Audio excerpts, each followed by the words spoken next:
All right, hey, what's up, guys? Today I wanted to do an overview of the new SP140 V2.5 controller. So this is a wholly redesigned system, new communicates with the motor controller, the battery controller, all these different systems all show up on this screen and alert you about any potential things to keep an eye on, kind of an aggregated telemetry view here. And there's a lot of cool functions I'm going to try to go over today.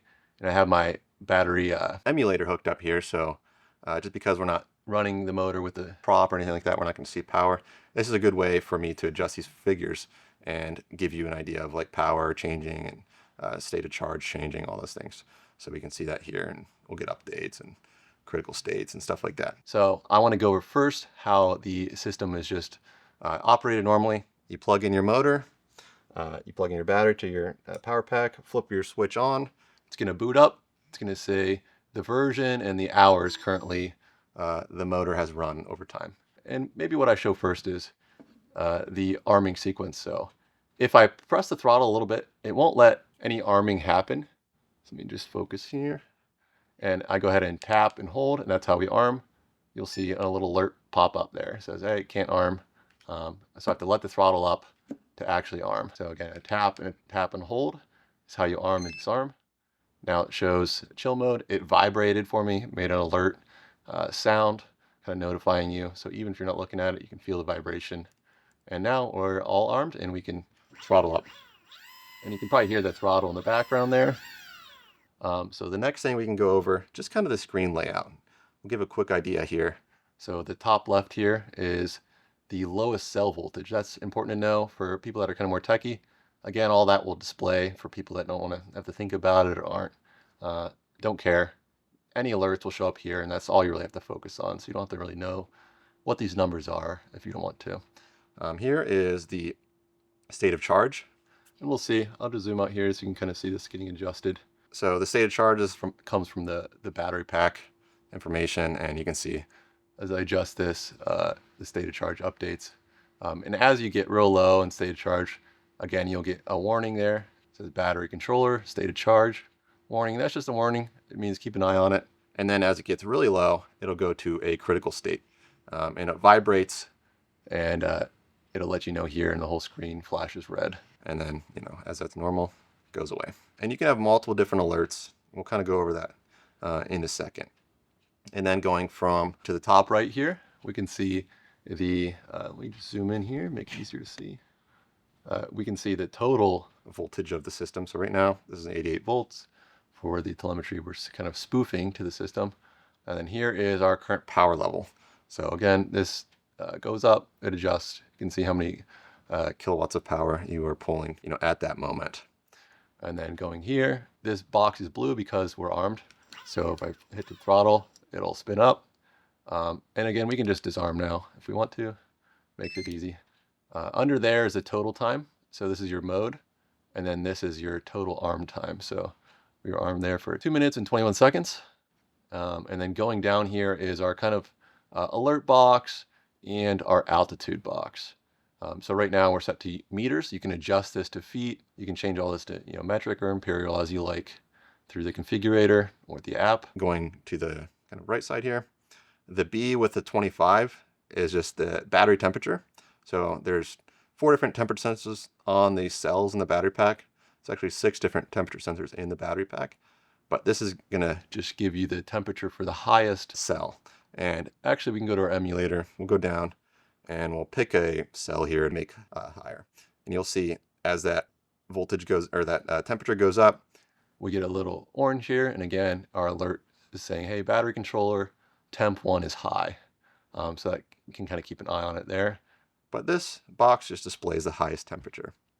Going down from there is the ESC, and that's going to show kind of the motor controller. It's going to show the highest temperature there. A bunch of temp sensors. It just takes the highest, and again, alerts you here. And then going down to the very bottom is the motor temperature sensor. And again, so those are all kind of the main temperature sensors of each system. And again, it'll alert you there at the highest temp. Just to give you an idea here, we'll kind of go over the alerts. So let's take another temperature sensor here, and we'll go ahead and just kind of put it in its critical state. So we're going to turn it up till it's critical. And now, just for maximum display, it overtakes the altitude because it's not really critical, but any of the red warnings are critical state. Shows the screen, shows the temperature sensor there of the cell, and it shows temperature sensor 2 and the battery pack is high. And again, we can have multiple critical alerts or just kind of the orange warnings. Let's take another temperature sensor, crank it up to the max.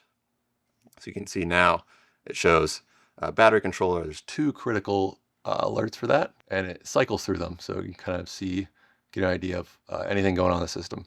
Again, pretty much we'll never see this in a normal use case, but there's a lot of systems in the background that are monitoring this for you and will alert you. Right now it's vibrating consistently with the critical alerts on. And when it's just a standard little orange kind of alert, a non-critical alert, it just does a quick vibration like your phone would if you got a text message.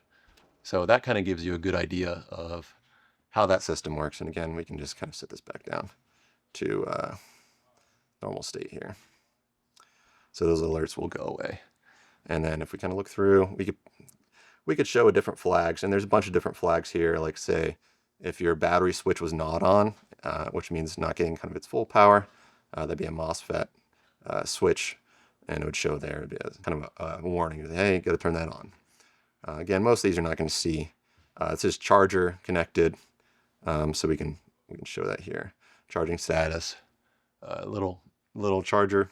Normally, I always take the battery pack out and charge by itself, so you're not going to have the whole system powered on, but you know, there's little things like that in the background. Again, it's monitoring all 24 cells also in the background.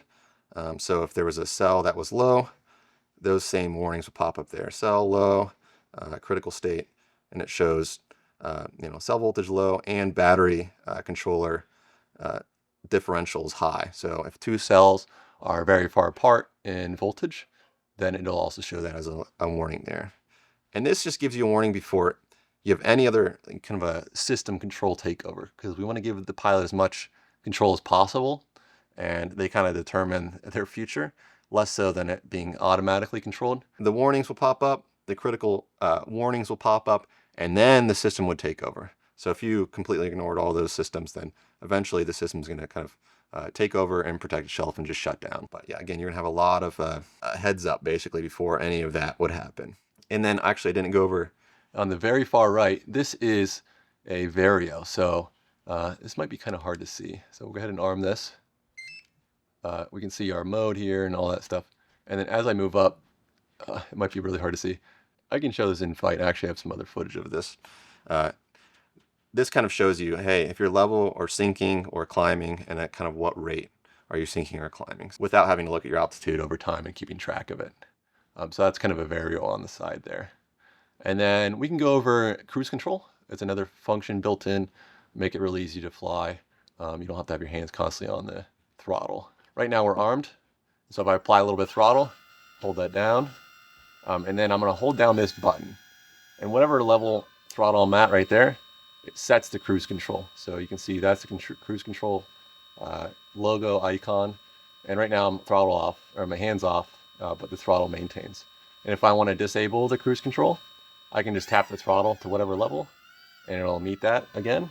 Or I can disarm. You can always disarm through the double taps here. So we'll disarm again. And there's a disarm. And now we're kind of back to no throttle at all. One other thing I can go over is this thing you might change kind of in flight or before your flight. Right now it's in chill mode, which is a less responsive mode, less max power, all that stuff. But we can change that here without even having to plug into the computer or changing it on the app. So what we do is just going to hold down the button, and that'll switch between those modes. So now it's sport, give me a little tone, change the sport mode.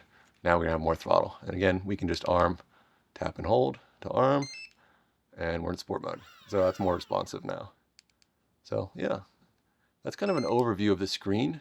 And again, a bunch of things behind the scenes going on to make sure you're keeping safe and keeping your system safe. And the next thing we'd like to go over is firmware updates. So as you get your system, depending on what time you get it, we try to send them out with the latest firmware. That's layouts and good configuration and all that stuff, and app support. As updates come out, you can definitely update, get those new features. It's easy. It's hard to show on this one, and this is not the kind of final one, but there's the USB-C plug on the bottom there you can update with. You can just plug in your computer and it connects to Chrome, so you can update without having to kind of download any special programs or anything like that. They're pretty easy to do if you have a USB-C cable. So you can update there, and Zach's going to kind of go over how to update and do kind of a walkthrough so you can get a good idea. All right, thanks, Paul. Hey everyone, this is Zach, and we're going to go through real quick how to update your controller and how to change some settings. In addition, how to get some extra help if you're stuck along the way. So first things first, I'm just on my desktop here. I'm going to go to config.openppg.com in my browser. I prefer Chrome. So once we're here, we'll just click right up at the top and go directly to the SP140 config and updater. So once we're here, we'll see a few sections. We're going to actually, for this video, skip down to this firmware installer section. So if I go down here, we'll see how to install. So first things first, you don't need to connect to your battery. In fact, disconnect from the main battery pack. This is easy if you just plug it into your laptop or even desktop computer. Make sure you're using a good quality USB-C cable. And then of course, we recommend Chrome. Edge also works. Unfortunately, Safari does not work. So you need to use one of these browsers. Of course, you can do it on Windows or like I am on Mac. So we're just gonna make sure we're connected and then hit install. So once we pick our USB device, sometimes this shows up differently on different computers. Make sure it says something about USB or serial debug. There's a few things that comes up depending on how your drivers are set up. We'll hit connect and then confirm that we want to install the controller firmware. Since we're on 7.3 at the time of recording, we're going to hit install for that. Again, it doesn't matter if you install over top of existing, same version. So just to demo that, that's what I'm going to do today. But it works about the same. You can see it's pretty fast. Doesn't even take the 2 minutes that it says. But my controller is going to reboot, and you'll see on my controller screen that it's on 7.3 when it comes back up. So pretty quick process here. Installation's already complete, and we can close this out. By the way, to point out, there's some release notes over here on the right-hand side. You can read through that if you care to see what all the changes are. Of course, you can also click here to view the GitHub full release notes and some other things. And then we're going to go up top now and change some settings. So similar process, we're going to hit connect, click on that same device. And then once it refreshes all the settings on your controller, you'll see I have it set up for a left-handed throttle and light mode. You can change the altitude, units, metric or imperial, if you want feet or meters, that kind of thing. And these are all changeable. So as soon as you click it, it's saved. You'll see the note here, reboot is required just for anything on the screen orientation or the theme, because it has to reinitialize that. But pretty straightforward. You shouldn't really have to touch these things once you kind of get it set up the way that you like. We, of course, are going to be making this easier down the road so you don't have to change settings via only your computer. Paul mentioned maybe that we're working on an app for your phone and some other things like that allow you to do it with a mobile device more conveniently. And one thing before we wrap up, I will just scroll down here. And if you do want to see more information, there's this controller guide that gives you some information, like I said, about performance mode that Paul just touched on, but also some of these things, if you ever see come up on your controller, there might be some issue booting. Again, you should never really see this, but the decoding kind of bus voltage, for example, sensor error might come up, and that's what that means. So there's a lot of good information here. We're going to keep adding to this, but just wanted to point that out. Again, this stuff might change, probably be different versions down the road, but this is generally how you're going to update and configure your SP140 controller. Thanks.